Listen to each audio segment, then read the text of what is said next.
All right, so YouTube, television, just plain ads on the side of cool math games, okay? Your kids are engaged in some kind of online or televised experience, and a commercial comes on, or something breaks into the YouTube video and it reveals this exciting toy. You see all these kids playing with it, you see all these different things, all these kids are having such a great time, a grand time, and you hear this: I want one, I wish I could have, that would be great, Dad, Mom, can I?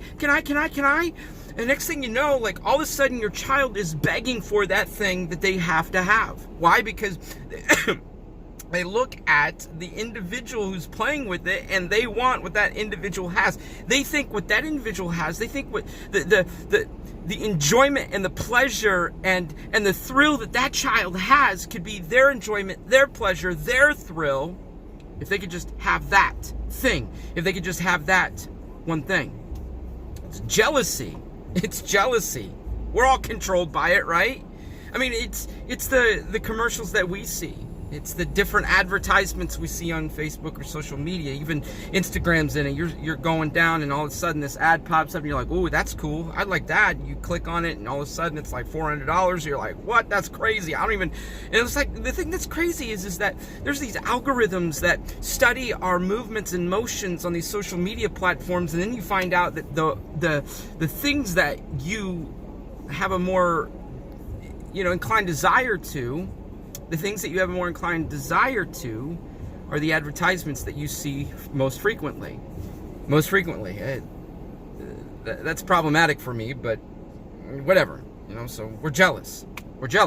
We size ourselves up. We size ourselves up to other people. We size ourselves up to other things. We create this environment where success is based on belongings or things, or the best marriages, or the best relationships, or the best family experiences, or at least the way that we see them, the way that we witness them, the way that they are presented to us. We have this like exciting moment where, like, I want that, and then we begin to size ourselves up. We begin to allow ourselves to participate in this place where we think that if we have what others have, things will be good. In 2 Corinthians 10:12, I think it is. 2 Corinthians 10, in there, it talks about comparison. It talks about sizing each other up or balancing ourselves. Yeah, it's 2 Corinthians 10:12. Balancing ourselves, aligning ourselves in how good we are, how great we are, how special we are, how valuable we are, how great our talents are when we compare them to others. Now, the Bible, in that text, it just comes right out at the end and says how ignorant, how ignorant, how foolish, how dumb, how silly that is. But here we are doing it. And social media, I mean, I can speak about it because you guys are on social media right now, engaged. Social media has a way of instigating this feeling, as a way of creating an environment where our desire and our cravings and our wanting for more just begins to grow exponentially. We've got to begin to shift the way we think. We've got to begin to focus inward. We have got to begin to see ourselves the way God sees us. We got to take an inventory and realize what we're looking at, what we're invested in, what we're craving, what we're desiring, what we want. Like, oh man, I wish I had what that kid had. I wish I had what that teenager had. Look, they started driving. Look at that. They got a hot set of wheels. Look at that. They're like in that big truck. Oh my gosh, I wish I could have that. I mean, I'm so blessed and so thankful that my mom gave me a Ford Escort wagon. At the time, man, I struggled with it.